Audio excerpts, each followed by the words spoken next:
In today's video, I'll show you how to print your PowerPoint presentation the right way, even if you're a complete beginner. Let's start from the basics. Open PowerPoint and load the presentation you want to print. If you don't see it right away, you can use the Open option to find it on your computer or cloud storage.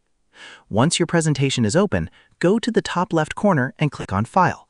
This will take you to a new screen where you'll find several options. From the menu on the left, click on Print. Now you'll see the Print Settings panel. This is where you control exactly how your presentation will look on paper. By default, PowerPoint prints full slides, but you can change that. Look for the drop-down that says Full Page Slides. Click on it, and you'll see different layouts. If you want to include your speaker notes along with each slide, choose Notes pages. This is perfect if you need a printed version to present or study from. Before printing, take a moment to review the preview on the right side. This helps you make sure everything looks correct, especially the layout and spacing. When you're ready, click the Print button.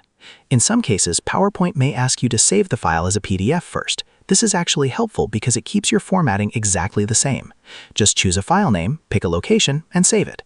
Once your PDF is ready, you can print it anytime, or even share it digitally.